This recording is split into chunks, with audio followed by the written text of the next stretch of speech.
Get Punjabi ਦੇ ਸਾਰੇ ਪਿਆਰੇ ਦਰਸ਼ਕਾਂ ਨੂੰ ਮੇਰਾ ਪਿਆਰ ਭਰਾ ਨਮਸਕਾਰ, ਸਤਿ ਸ੍ਰੀ ਅਕਾਲ, ਆਦਾਬ।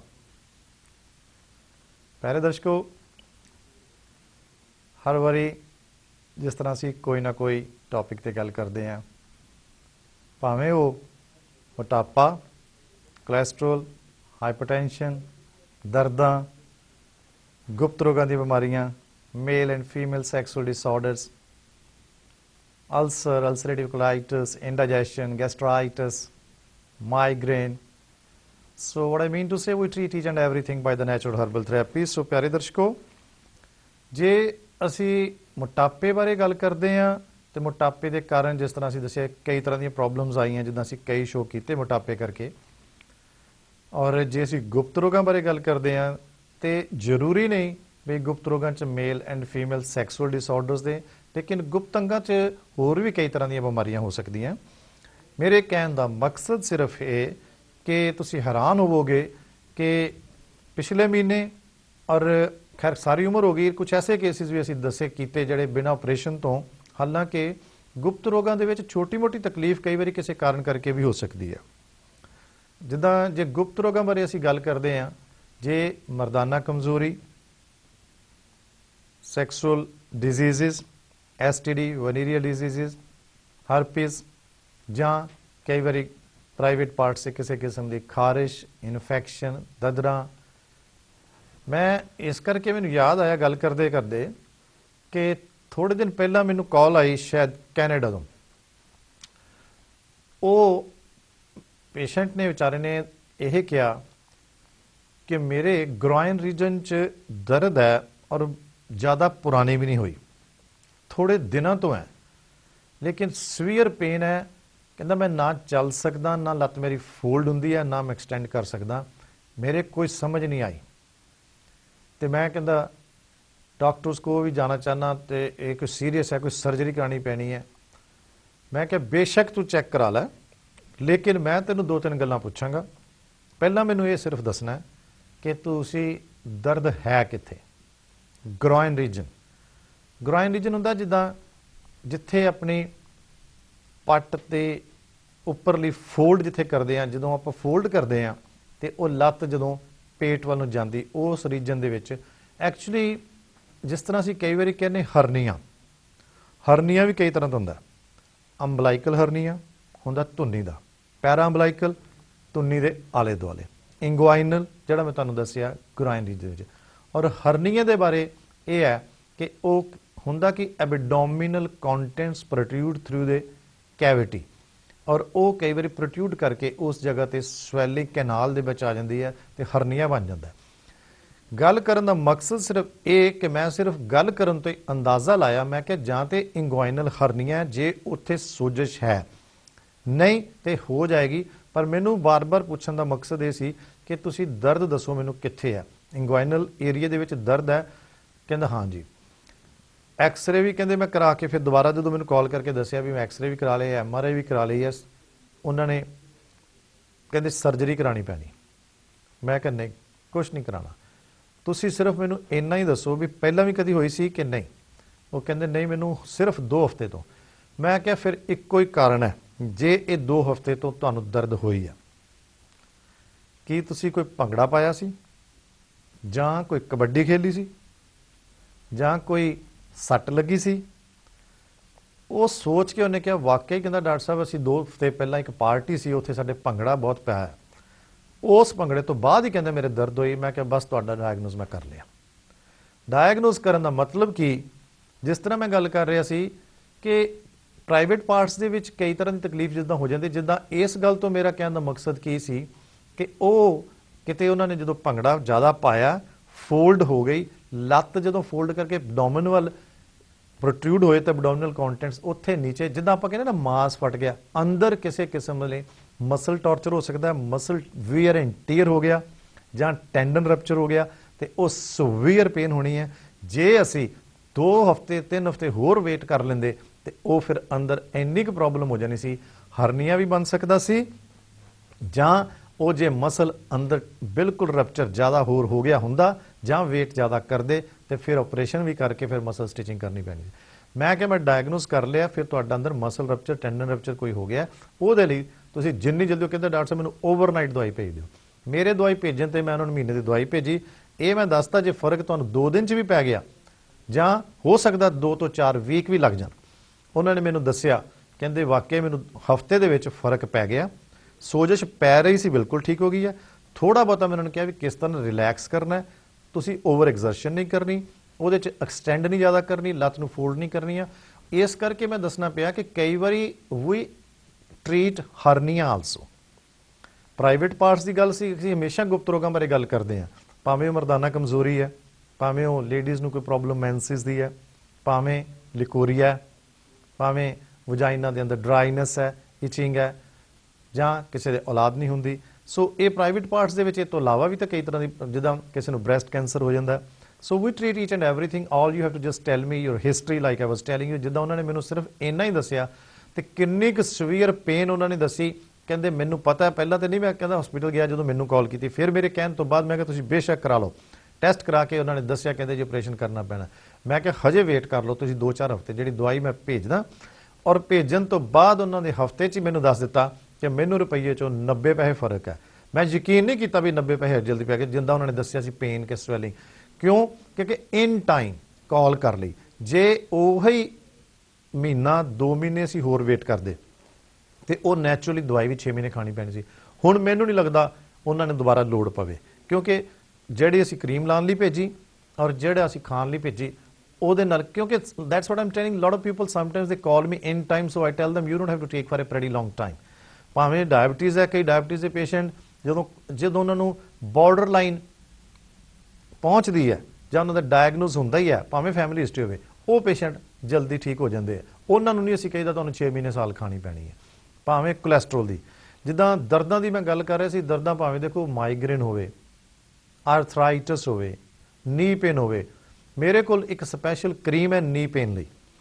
ਜਿਸ ਤਰ੍ਹਾਂ ਕਈ ਵਾਰੀ ਅਸੀਂ ਦੂਸਰੇ ਇਨਗ੍ਰੈਡੀਐਂਟਸ, ਕਈ ਵਾਰੀ ਓਵਰ ਦਾ ਕਾਊਂਟਰ ਬਹੁਤ ਸਾਰੀਆਂ ਦਵਾਈਆਂ ਪੇਸ਼ੈਂਟਸ ਲੈ ਲੈਂਦੇ, ਗਲੂਕੋਸਾਮਿਨ, ਕੌਂਡਰੀਅਮ, MSM, ਨੋ ਡਾਊਟ ਉਹਦੇ 'ਚ ਕੀ ਹੈ ਕਿ ਕਈ ਵਾਰੀ ਉਹ ਗੈਸਟ੍ਰਿਕ ਅਪਸੈਟ ਹੁੰਦਾ, ਪੇਟ ਖਰਾਬ ਹੁੰਦਾ। ਸਾਡੇ ਕੋਲ ਕਰੀਮ ਇਹੋ ਜਿਹੀ ਹੈ ਜਿਹਦਾ ਕੋਈ ਸਾਈਡ ਇਫੈਕਟ ਵੀ ਨਹੀਂ, ਦਰਦ ਵੀ ਠੀਕ, ਸੋਜਸ਼ ਵੀ ਠੀਕ। ਆਰਥਰਾਈਟਸ ਦੀ ਗੱਲ ਕਰ ਰਹੇ ਹਾਂ, ਜਿੱਦਾਂ ਮੈਂ ਤੁਹਾਨੂੰ ਪਹਿਲਾਂ ਗ੍ਰੋਇਨ ਰੀਜਨ ਦੀ ਪੇਨ ਦੀ ਗੱਲ ਕੀਤੀ, ਉਹ ਇਹੋ ਜਿਹੀਆਂ ਦਵਾਈਆਂ ਨੈਚੁਰਲ ਐਂਟੀਬਾਇਓਟਿਕ, ਨੈਚੁਰਲ ਹੀਲਰ, ਉਹਦੇ ਨਾਲ ਦਰਦ ਵੀ ਠੀਕ, ਸੋਜ ਵੀ ਠੀਕ।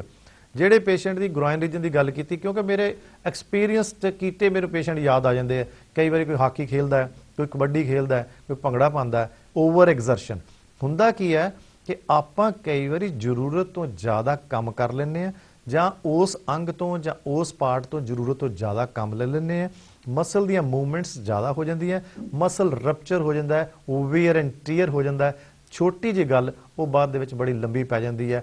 ਉਹ ਪੇਸ਼ੈਂਟ ਮੈਨੂੰ ਯਾਦ ਹੈ ਜਿਨ੍ਹਾਂ ਨੂੰ ਆਪਰੇਸ਼ਨ ਕਰਾਉਣ ਤੋਂ ਬਾਅਦ ਵੀ ਕਈ ਪ੍ਰੋਬਲਮਸ ਆਈਆਂ।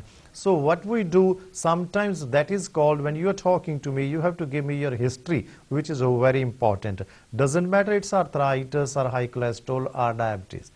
ਜਿੱਦਾਂ ਮੈਂ ਹੁਣ ਤੁਹਾਨੂੰ ਦੱਸੀ ਛੋਟੀ ਜਿਹੀ ਗੱਲ ਤੋਂ ਕਿੱਡਾ ਲੰਬਾ। ਫਿਰ ਹਰਨੀਆਂ, ਜਿਸ ਤਰ੍ਹਾਂ ਇੰਗੁਆਇਨਲ ਹਰਨੀਆਂ ਦੇਖੋ ਪ੍ਰੈਗਨੈਂਸੀ 'ਚ ਵੀ ਲੇਡੀਜ਼ ਨੂੰ ਹੋ ਜਾਂਦਾ, ਵਜਾਈਨਲ ਹਰਨੀਆ ਵੀ ਹੋ ਜਾਂਦਾ, ਇੰਗੁਆਇਨਲ ਹਰਨੀਆ ਓਬੈਸਿਟੀ 'ਚ ਵੀ, ਮੋਟਾਪੇ ਕਰਕੇ ਵੀ। ਮੈਂ ਸਾਰੀ ਗੱਲ ਮਿਕਸ ਕਰਕੇ ਕਰ ਰਿਹਾ ਕਿ ਜਿੱਦਾਂ ਮੋਟਾਪੇ ਕਰਕੇ ਅਸੀਂ ਕਈ ਵਾਰੀ ਦੱਸੀਦਾ ਵੀ ਸੈਕਸ ਦੀ ਪ੍ਰੋਬਲਮਸ ਵੀ ਆਉਂਦੀਆਂ, ਪਰ ਮੋਟਾਪੇ ਕਰਕੇ ਹਰਨੀਆ ਵੀ ਹੋ ਜਾਂਦਾ। ਕਿਉਂ? ਐਬਡੋਮਨ 'ਚ, ਪੇਟ 'ਚ ਮੋਟਾਪੇ ਕਰਕੇ, weight ਜ਼ਿਆਦਾ ਕਰਕੇ ਕਈ ਵਾਰੀ ਉਹ ਐਬਡੋਮੀਨਲ ਕੰਟੈਂਟਸ, ਐਬਡੋਮਨ ਦੇ ਜਿਹੜੀ ਵਿਸਰਾ ਉਹ ਨੀਚੇ ਨੂੰ ਪ੍ਰੋਟਿਊਟ ਕਰਦੀ ਹੈ। ਇੱਕ ਇੰਗੁਆਇਨਲ ਰੀਜਨ 'ਚੋਂ ਕੈਵਿਟੀ ਬਣਾ ਕੇ ਉਹ ਆਂਤੜੀਆਂ ਦਾ ਭਾਰ ਪੈਂਦਾ ਤੇ ਉਹ ਫਿਰ ਉਸੇ ਪਾਸੇ ਕਈ ਵਾਰੀ ਜ਼ਿਆਦਾ ਨਿਕਲ ਕੇ ਤੇ ਉਹ ਇੱਕ ਟਿਊਬ ਦੇ ਥਰੂ ਬਣ ਜਾਂਦੀ, ਇੱਕ ਟਿਊਬ ਜੀ ਬਣ ਜਾਂਦੀ, ਸੋਜਸ਼ ਹੋ ਜਾਂਦੀ, ਔਰ ਉੱਥੇ ਫਿਰ ਬੜੀ ਦਰਦ ਹੋਏਗੀ, ਸਵੀਅਰ ਪੇਨ ਹੋਏਗੀ। ਸੋ ਪਿਆਰੇ ਦਰਸ਼ਕੋ, ਕਈ ਵਾਰੀ ਕਈ ਪੇਸ਼ੈਂਟਸ ਇਹ ਸੋਚ ਰਹੇ ਹੁੰਦੇ ਆ ਕਿ ਸ਼ਾਇਦ ਵੀ ਅਸੀਂ ਉਸ ਚੀਜ਼ ਦਾ ਇਲਾਜ ਨਹੀਂ ਕਰਦੇ। ਉਹ ਸੋਚਦੇ ਆ ਵੀ ਸ਼ਾਇਦ ਅਸੀਂ ਛੋਟੀ ਮੋਟੀ ਦਰਦਾਂ ਹੈ। So that's what I'm telling you, ਜੇ ਦਰਦਾਂ ਦੀ ਗੱਲ ਕਰਦੇ ਆ, ਜਿੱਦਾਂ ਅੱਗੋਂ ਸਰਦੀਆਂ ਆ ਜਾਣੀਆਂ, ਕਈਆਂ ਨੂੰ ਗੰਠੀਆ, ਜੋੜਾਂ ਦੀ ਸੋਜਸ਼, ਗੋਡਾ ਦਰਦ, ਮੋਢਾ ਦਰਦ, ਗਿੱਟਿਆਂ ਦੀ ਦਰਦ, ਫਿਰ ਸਿਰ ਦਰਦ, ਭਾਵੇਂ ਉਹ ਕੌਨਸਟੀਪੇਸ਼ਨ ਕਰਕੇ ਹੈ, ਭਾਵੇਂ ਬਲੱਡ ਪ੍ਰੈਸ਼ਰ ਕਰਕੇ ਹੈ, ਕਿਸੇ ਕਿਸਮ ਦੀਆਂ ਪੁਰਾਣੀਆਂ ਤੋਂ ਪੁਰਾਣੀਆਂ ਦਰਦ, ਸਾਰੇ ਸਰੀਰ 'ਚ ਬੋਡੀ ਏਕਸ ਹੋ ਰਹੀਆਂ।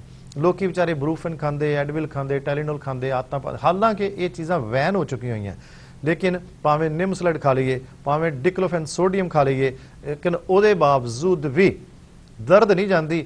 ਔਰ ਫਿਰ ਦੇਸੀ ਤਰੀਕੇ ਸਾਡੇ ਜਾਂ ਅਸੀਂ ਨਾਲ ਜਿਹੜੀਆਂ ਹੋਮ ਰੈਮਡੀਜ਼ ਦੱਸ ਰਹੇ ਹੁੰਦੇ ਆ। ਔਰ ਮਜ਼ੇਦਾਰ ਗੱਲ ਹੈ, ਇਹ ਤੋਂ ਪਹਿਲਾਂ ਕਿ ਟਾਈਮ ਥੋੜਾ ਹੁੰਦਾ, ਮੈਂ ਵੀ ਦੱਸ ਦਵਾਂ ਕਿ ਇਸ ਮਹੀਨੇ 15 ਅਗਸਤ ਕਰਕੇ ਮੈਂ ਕਈ ਪੇਸ਼ੈਂਟਸ ਨੂੰ ਕੁਛ ਨਾ ਕੁਛ, ਜਿਨ੍ਹਾਂ ਨੇ ਸ਼ੂਗਰ ਦੀ ਦਵਾਈ ਮੰਗਾਈ ਤੇ ਨਾਲ ਮੈਂ ਕੋਈ ਕੰਪਲੀਮੈਂਟਰੀ ਕੋਲੈਸਟਰੋਲ ਦੀ ਨਾਲ ਦਿੱਤੀ, ਜਿਨ੍ਹਾਂ ਨੂੰ ਕੋਲੈਸਟਰੋਲ ਜ਼ਿਆਦਾ। ਇਸ ਕਰਕੇ ਹੁਣ 15 ਅਗਸਤ ਤਾਂ ਨਿਕਲ ਗਈ, ਲੇਕਿਨ ਇਹ ਮਹੀਨਾ, ਇਸ ਕਰਕੇ ਇਸ ਸ਼ੋਅ ਸੁਣਨ ਵਾਲਿਆਂ ਨੂੰ ਅੱਜ ਪਹਿਲਾਂ ਹੀ ਦੱਸ ਦਿੰਦਾ ਕਿ ਹਜੇ ਮੈਂ ਅਗਸਤ ਦਾ ਨਾਲੇ ਤੇ ਮੈਂ ਜਿਹੜੇ ਪੇਸ਼ੈਂਟਸ ਜੇ ਕੋਲੈਸਟਰੋਲ ਦੀ, ਡਾਇਬਟੀਜ਼ ਇਕੱਠੀ ਮੰਗਾਉਂਦੇ 10 ਜਾਂ 20% ਡਿਸਕਾਊਂਟ ਹੋਰ ਮੈਂ ਇਹ 15 ਅਗਸਤ ਦਾ ਮਹੀਨਾ ਜਾਂ ਸਤੰਬਰ ਤੱਕ ਦੇਣਾ। 10 to 20% ਡਿਸਕਾਊਂਟ ਆਪ ਵੀ ਕਈ ਪੇਸ਼ੈਂਟਸ ਨੇ ਕਹੇ ਬਗੈਰ ਮੈਂ ਦਿੱਤਾ, ਜਿਨ੍ਹਾਂ ਨੂੰ ਮੇਰੀਆਂ ਦਵਾਈਆਂ ਉਹਨਾਂ ਨੂੰ ਪਤਾ ਹੈ ਔਰ ਉਹਨਾਂ ਨੇ ਥੈਂਕਸ ਵੀ ਕੀਤਾ। ਜਿਹੜੇ ਮੇਰੇ ਪੁਰਾਣੇ ਪੇਸ਼ੈਂਟਸ ਵੀ ਨੇ, ਕਈ ਵਾਰੀ ਪੁਰਾਣੇ ਪੇਸ਼ੈਂਟਸ ਜਿਹੜੇ ਨੇ ਉਹਨਾਂ ਨੂੰ ਉਦੋਂ ਪਤਾ ਲੱਗਦਾ ਜਦੋਂ ਦਵਾਈ ਮਿਲਦੀ ਹੈ ਵੀ ਮੈਂ ਕਈ ਵਾਰੀ 10-20% ਡਿਸਕਾਊਂਟ ਆਪਣੇ ਆਪ ਕਰ ਦਿੰਦਾ। ਔਰ ਸੈਕੰਡਲੀ ਇਹ ਮਹੀਨਾ ਹੋ ਸਕਦਾ ਸਤੰਬਰ ਤੱਕ, ਜਿੱਦਾਂ ਕੋਈ ਕਈ ਵਾਰੀ ਜਿਨ੍ਹਾਂ ਨੂੰ ਜੇ ਸਪੋਜ਼ ਕਰੋ ਡਾਇਬਟੀਜ਼ ਹੈ, ਜਾਂ ਮੈਂ ਕੋਈ ਨਾ ਕੋਈ ਗਿਫਟ ਦੱਸਣਾ ਨਹੀਂ, ਭਾਵੇਂ ਮੈਂ ਕੋਈ ਐਸੀਆਂ ਚਾਹਵਾਂ ਅਸੀਂ ਨਾਲ ਦੇ ਦਿੰਦੇ ਹਾਂ, ਫਿਰ ਜਾਂ ਕਈ ਵਾਰੀ ਕੋਲੈਸਟਰੋਲ ਦੀ ਦਵਾਈ ਮੈਂ ਵਿੱਚ ਕੋਈ ਨਾ ਕੋਈ ਪਾ ਦੇਣੀ ਹੈ। ਸੋ ਇਹ 15 ਦਿਨ ਜਾਂ ਸਤੰਬਰ ਤੱਕ 10-20% ਡਿਸਕਾਊਂਟ ਜਿਹੜੇ ਪੁਰਾਣੇ ਪੇਸ਼ੈਂਟ ਤੇ ਹੈ ਨੇ, ਜਿਹੜੇ ਨਵੇਂ ਵੀ ਉਹਨਾਂ ਦੀ ਨੌਲੇਜ ਲਈ ਇਸ ਕਰਕੇ ਦੱਸ ਰਹੇ ਹਾਂ ਕਿ ਨਾਲ ਤੁਸੀਂ ਜਦੋਂ ਮੈਨੂੰ ਦੱਸਣਾ ਹੈ, ਇਹ ਮੈਂ ਦੇਖਣਾ ਵੀ ਤੁਹਾਨੂੰ ਕਿਹੜੀ ਚੀਜ਼ ਮੈਂ ਕੰਪਲੀਮੈਂਟਰੀ ਆਪਣੇ ਵੱਲੋਂ ਕਰ ਸਕਦਾ। ਭਾਵੇਂ ਡਾਇਬਟੀਜ਼ ਦੀ ਮੈਂ ਭੇਜਾਂ, ਉਹਦੇ ਨਾਲ ਤੁਹਾਨੂੰ ਕੋਲੈਸਟਰੋਲ, ਜੇ ਤੁਸੀਂ ਕੋਲੈਸਟਰੋਲ ਦੀ ਹੈ ਤੇ ਨਾਲ ਆਰਥਰਾਈਟਸ, ਔਰ ਜਿਨ੍ਹਾਂ ਨੂੰ ਆਰਥਰਾਈਟਸ ਹੈ ਅਸੀਂ ਦਵਾਈ ਜਿਹੜੀ ਦੇਣੀ ਹੈ ਉਹਦੇ ਨਾਲ ਵੀ ਪਲੱਸ ਕੁਛ ਨਾ ਕੁਛ ਕਈ ਵਾਰੀ ਗਿਫਟ ਦੇ ਤੌਰ ਤੇ ਮੈਂ ਕੋਈ ਨਾ ਕੋਈ ਚੀਜ਼ 1 ਮਹੀਨਾ ਹੋਰ ਇਹ ਕਰਨੀ ਹੈ ਆਪਣੇ ਵੱਲੋਂ, ਤਾਂ ਕਿ ਪੇਸ਼ੈਂਟਸ ਨੂੰ ਇਹ ਵੀ ਪਤਾ ਲੱਗਦਾ ਆਰਥਰਾਈਟਸ ਵੀ ਠੀਕ, ਕੋਲੈਸਟਰੋਲ ਵੀ ਠੀਕ, ਦਰਦਾਂ ਵੀ ਠੀਕ। ਜਿੱਦਾਂ ਅਸੀਂ ਗ੍ਰੋਇਨ ਰੀਜਨ ਦੀ ਗੱਲ ਕੀਤੀ, ਹਰਨੀਆਂ ਬਾਰੇ ਗੱਲ ਕੀਤੀ, ਹਰਨੀਆਂ ਕਿਸੇ ਕਿਸਮ ਦਾ ਹੋਵੇ, ਪ੍ਰੋਸਟੇਟ ਦੀ ਪ੍ਰੋਬਲਮ ਹੋਵੇ, because lot of times we are talking about the sexual disorders. So prostate ਦਾ ਕੈਂਸਰ ਤੱਕ ਹੋਵੇ, ਹਰਨੀਆਂ ਹੋਵੇ, ਇਹ ਕਿਸੇ ਕਿਸਮ ਦੀ ਤੁਸੀਂ ਗ੍ਰੋਇਨ ਰੀਜਨ ਦੇ ਵਿੱਚ ਵੀ ਦਰਦ ਹੁੰਦੀ ਹੋਵੇ, ਭਾਵੇਂ ਉਹ ਲੇਡੀਜ਼ ਨੂੰ ਵੀ ਭਾਰ ਕਰਕੇ, ਪੇਟ ਭਾਰਾ ਕਰਕੇ, ਕਈ ਵਾਰੀ ਮੋਟਾਪੇ ਕਰਕੇ, ਉਹ ਭਾਰ ਜਦੋਂ ਨਲਾਂ ਵੱਲ ਨੂੰ ਪੈਂਦਾ ਤੇ ਨੀਚੇ ਪਿਸ਼ਾਬ ਵਾਲੀ ਜਗ੍ਹਾ ਤੇ ਜਾਂ ਉਹ ਫੂਡ ਤੇ ਦਰਦ ਰਹਿਣ ਲੱਗ ਜਾਂਦੀ ਹੈ। ਔਰ ਜਿਹੜੀ ਮੈਂ ਅੱਜ ਗੱਲ ਦੱਸੀ ਉਹ ਦਰਦ ਬਹੁਤ ਸੀਵੀਅਰ ਹੁੰਦੀ ਹੈ, ਉਹ ਫਿਰ ਚੱਲਿਆ ਨਹੀਂ ਜਾਂਦਾ, ਵਾਕਿੰਗ ਨਹੀਂ ਕਰ ਸਕਦਾ ਇਨਸਾਨ, ਕਰਦਾ ਜ਼ਰੂਰ ਹੈ ਲੇਕਿਨ ਉਹ ਲੱਤ ਨੂੰ ਐਕਸਟੈਂਡ ਕਰਨੀ ਪੈਂਦੀ ਹੈ। ਹੁੰਦਾ ਕੀ ਹੈ, ਉਹ ਐਕਸਟੈਂਸ਼ਨ ਪਹਿਲਾਂ ਜ਼ਿਆਦਾ ਕਿਤੇ ਕਰਕੇ ਅੰਦਰ ਟਾਰਚਰ ਹੋ ਗਿਆ, ਵੀਅਰ ਐਂਡ ਟੀਅਰ ਹੋ ਗਿਆ, ਮਸਲ ਰਪਚਰ ਹੋ ਗਿਆ, ਜਿੱਦਾਂ ਆਪਾਂ ਪੰਜਾਬੀ 'ਚ ਕਹਿ ਦਿੰਦੇ ਹਾਂ ਬਈ ਮਾਸ ਫਟ ਗਿਆ। ਸੋ ਪਿਆਰੇ ਦਰਸ਼ਕੋ, ਉਹ ਭਾਵੇਂ ਕਿੰਨੀ ਸਵੀਅਰ ਪੀਐਨ ਹੋਵੇ, ਭਾਵੇਂ ਰਿਊਮੇਟਡ ਆਰਥਰਾਈਟਿਸ ਹੋਵੇ, ਐਨਕਲੋਜ਼ਿੰਗ ਸਪੌਂਡਿਲਾਈਟਿਸ ਹੋਵੇ, ਸਰਵਾਈਕਲ ਸਪੌਂਡਿਲਾਈਟਿਸ ਹੋਵੇ, ਮਾਈਗ੍ਰੇਨ ਹੋਵੇ, ਭਾਵੇਂ ਪ੍ਰੋਸਟੇਟ ਕੈਂਸਰ ਤੱਕ ਹੋਵੇ, ਅਸੀਂ ਹਰ ਬਿਮਾਰੀ ਦਾ ਇਲਾਜ ਕੁਦਰਤੀ ਦੇਸੀ ਜੜੀ ਬੂਟੀਆਂ ਨੁਸਖਿਆਂ ਨਾਲ, ਪਲੱਸ ਅਸੀਂ ਤੁਹਾਨੂੰ ਕਈ ਵਾਰੀ ਹੋਮ ਰੈਮਡੀਜ਼ ਜਿਹਨੂੰ ਕਹਿੰਦੇ ਆਪਾਂ ਨਿਊਟ੍ਰੀਸ਼ਨਲ ਟ੍ਰੀਟਮੈਂਟ, ਉਹ ਵੀ that's a different line of treatment. ਪਰਹੇਜ਼ ਤੁਹਾਡਾ, ਸ਼ਰਾਬ ਤੁਸੀਂ ਘਟਾਣੀ, ਐਕਸਰਸਾਈਜ਼, ਹਾਂ ਜਿਹੜੀ ਇਹ ਪ੍ਰੋਬਲਮ ਹੈ ਜਿਹੜੀ ਦੱਸੀ, ਇਹਦੇ 'ਚ ਐਕਸਰਸਾਈਜ਼ ਨਹੀਂ ਕਰਨੀ ਜਦੋਂ ਇਹ ਦਰਦ ਹੋਵੇ ਗ੍ਰਾਇਨ ਰੀਜਨ 'ਚ ਜਾਂ ਹਰਨੀਆਂ 'ਚ, ਉਹਦੇ ਵਿੱਚ ਡਿਫਰੈਂਟ ਪੋਸਚਰ 'ਚ ਲੇਟ ਕੇ ਕਈ ਵਾਰੀ ਅਸੀਂ ਉਹ ਆਸਨ ਦੱਸਨੇ ਆ, ਕਿਉਂ ਕਿ ਪੇਟ ਤੇ ਆਲਰੇਡੀ ਭਾਰ ਪਿਆ ਹੋਇਆ, ਔਰ ਪੇਟ ਦੇ ਭਾਰ ਕਰਕੇ ਐਬਡੋਮੀਨਲ ਕੰਟੈਂਟਸ ਨੀਚੇ ਪ੍ਰੋਡਿਊਸ ਕਰ ਰਹੇ ਹੋਏ। ਸੋ ਵੈਦਰ ਇਟਸ ਅੰਬਲਾਈਕਲ ਹਰਨੀਆ ਔਰ ਪੈਰਾਅੰਬਲਾਈਕਲ ਹਰਨੀਆ ਔਰ ਇੰਗਵਾਈਨਲ ਹਰਨੀਆ, ਸੋ ਵੀ treat each and everything. You don't have to go to the hospital for MRI, CT scan, all that. You have to just give me your history. ਤੁਸੀਂ ਖੁੱਲ ਕੇ ਮੈਨੂੰ ਦੱਸਣਾ ਹੈ ਕਿ ਇਹ ਦਰਦ ਹੈ, ਪੁਰਾਣੀ ਹੈ ਜਾਂ ਨਵੀਂ ਹੈ, ਜਾਂ ਕਿਸ ਜਗ੍ਹਾ ਤੇ ਦਰਦ ਹੋ ਰਹੀ ਹੈ। ਔਰ ਅਸੀਂ ਉਹ ਦਰਦਾਂ ਨੂੰ, ਸੋਜਸ਼ ਨੂੰ ਦੇਸੀ ਦਵਾਈਆਂ ਦੇ ਨਾਲ, ਔਰ ਇੰਨੇ ਅੱਛੇ ਫਾਰਮੂਲੇ ਨੇ ਕਿ ਅਸੀਂ ਕਈ ਵਾਰੀ ਪੇਸ਼ੈਂਟ ਕਹਿ ਰਹੇ ਨੇ ਸਾਨੂੰ 6-6 ਮਹੀਨੇ, ਸਾਲ ਹੋ ਗਏ, ਕਈ ਸਾਲ ਤੋਂ ਦਰਦਾਂ ਨਹੀਂ ਜਾ ਰਹੀਆਂ, ਦਰਦਾਂ ਵੀ ਠੀਕ, ਰਿਜ਼ਲਟ ਵੀ ਠੀਕ, ਔਰ ਥਿੰਕਿੰਗ ਦਿਸ ਕਿ ਦਿਸ ਇਜ਼ ਅ ਸਪਲੀਮੈਂਟੇਸ਼ਨ। ਕਈ ਵਾਰੀ ਸਾਡੇ ਫਾਰਮੂਲੇ ਨਾਲ ਅਸੀਂ ਅਰਜੂਐਂਟ ਥੈਰੇਪੀ ਨਾਲ ਦਿੰਦੇ ਹਾਂ, ਜਿਹਦੇ ਨਾਲ ਤੁਹਾਨੂੰ ਨਾਲੇ ਖੁਰਾਕ ਖਾਦੀ ਵੀ ਲੱਗਦੀ ਹੈ, ਤਾਕਤ ਵੀ ਆਉਂਦੀ ਹੈ, ਔਰ ਹਾਜ਼ਮਾ ਵੀ ਅੱਛਾ ਹੁੰਦਾ ਹੈ, ਇਵੈਕੂਏਸ਼ਨ। ਇਸ ਕਰਕੇ ਤੁਸੀਂ ਆਪਣਾ ਜਿਹੜਾ ਸਰੀਰ ਹੈ, ਤੁਹਾਡਾ ਮੰਦਰ ਹੈ, ਇਹਨੂੰ ਕਲੀਨਜ਼ਿੰਗ, ਡਿਟੌਕਸੀਫਿਕੇਸ਼ਨ ਤੁਸੀਂ ਆਪਣੇ ਆਪ ਕਰਦੇ ਰਿਹਾ ਕਰੋ। ਕਈ ਵਾਰੀ ਮੈਂ ਕਹਿੰਦਾ ਵੀ ਮਹੀਨੇ 'ਚ ਇੱਕ ਦਾ ਵਰਤ ਰੱਖਿਆ ਕਰੋ, ਥੋੜੀ ਬਹੁਤੀ ਯੋਗਾ, ਮੈਡੀਟੇਸ਼ਨ ਔਰ ਡਾਈਟਰੀ ਪ੍ਰੀਕਾਸ਼ਨਸ ਔਰ ਪ੍ਰੇਜ਼, ਔਰ ਨਾਲ ਨਿਊਟ੍ਰੀਸ਼ਨਲ ਜਿਹੜੀ ਸਪਲੀਮੈਂਟੇਸ਼ਨ ਡਾਈਟ। ਗਲਤ ਤਰੀਕੇ ਨਾਲ ਖਾਣਾ ਖਾਦਾ ਜਾਂ ਕਈ ਵਾਰੀ ਹਾਜ਼ਮਾ ਠੀਕ ਨਾ ਹੋਵੇ, ਗੈਸ ਬਣ ਰਹੀ ਹੋਵੇ, ਗੁਬਾਰ ਚੜ੍ਹਦਾ ਹੋਵੇ, ਸਿਰ ਨੂੰ ਹੋਵੇ, ਭਾਵੇਂ ਉਹ ਜਿਹੜੀ ਵਾਯੂ ਸਾਰੇ ਸਰੀਰ 'ਚ ਫਿਰਦੀ ਹੈ, ਉਹ ਵਾਯੂ ਵਿਕਾਰ, ਵਾਤਜ ਔਰ ਪਿੱਤਜ ਔਰ ਕਫਜ, ਜਿੱਦਾਂ ਅੱਗੋਂ ਆ ਜਾਣਾ ਸੀਜ਼ਨ ਸਰਦੀ ਦਾ, ਫਿਰ ਕਫਜ ਵਿਆਦੀਆਂ ਸ਼ੁਰੂ ਹੋ ਜਾਣੀਆਂ। So my numbers are on the screen, any type of problem you have, you just have to give me a call, it's a phone call away, very easy. So you can go to my website or you can log on to my YouTube also. So प्यारे दर्शकों, ਕਿਸੇ ਕਿਸਮ ਦੀ problem ਹੋਵੇ ਕੋਈ ਝਿਜਕਣਾ ਨਹੀਂ, just you have to give me a call, ਔਰ ਉਦੋਂ ਤੁਸੀਂ ਡਿਟੇਲ 'ਚ ਦੱਸਣਾ ਮੈਨੂੰ, ਤਾਂ ਕਿ ਤੁਹਾਨੂੰ ਦਵਾਈ ਵੀ ਟਾਈਮ ਨਾਲ ਪਹੁੰਚ ਜਾਵੇ। ਜਿੱਦਾਂ ਮੈਂ ਦੱਸਿਆ ਇਹ 15 ਦਿਨ ਜਾਂ ਮਹੀਨਾ ਐਤਕੀ ਮੈਂ ਹੋਰ 10-20% ਨਾਲ ਡਿਸਕਾਊਂਟ। ਜੇ ਕਿਸੇ ਨੂੰ ਆਰਥਰਾਈਟਸ ਹੈ, ਸ਼ਾਇਦ ਉਹਨੂੰ ਅਸੀਂ ਕੋਲੈਸਟਰੋਲ, ਜਿਹਨੂੰ ਕੋਲੈਸਟਰੋਲ ਹੈ ਅਸੀਂ ਆਰਥਰਾਈਟਸ ਵੱਲ ਫਾਇਦਾ ਕਰ ਦੇਣਾ, ਔਰ ਬਿਨਾਂ ਦੱਸੇ। ਸੋ ਨੈਕਸਟ ਵੀਕ फिर मिलेंगे इसी time. In the mean time once again I am telling you, थोड़े दिन होर डिस्काउंट भी दे रहे हैं पुराने पेशेंट्स ਨੂੰ ਤੇ ਆਲਰੇਡੀ ਮਿਲ ਰਿਹਾ। ਤੇ ਜਦੋਂ ਤੁਸੀਂ ਮੈਨੂੰ ਥੈਂਕਸ ਕਰਦੇ ਹੋ, ਕਈ ਪੇਸ਼ੈਂਟਸ ਦੀਆਂ ਮੈਨੂੰ ਐਗਜ਼ਾਮਪਲਸ ਨੇ ਮੇਰੇ ਕੋਲ ਜਿਨ੍ਹਾਂ ਨੇ ਆਪ ਦੱਸਿਆ ਕਿ 6-6 ਮਹੀਨੇ ਅਸੀਂ ਐਕਸਪੈਕਟ ਕੀਤਾ ਸੀ ਵੀ ਸਾਨੂੰ ਖਾਣੀ ਪੈਣੀ ਹੈ, ਤੇ ਮਹੀਨੇ ਦੇ ਵਿੱਚ ਸਾਡਾ ਪੇਟ ਵੀ ਠੀਕ ਹੈ, ਦਰਦਾਂ ਵੀ ਠੀਕ ਹੈ, ਕੋਲੈਸਟਰੋਲ ਵੀ ਫਰਕ ਪੈ ਰਿਹਾ।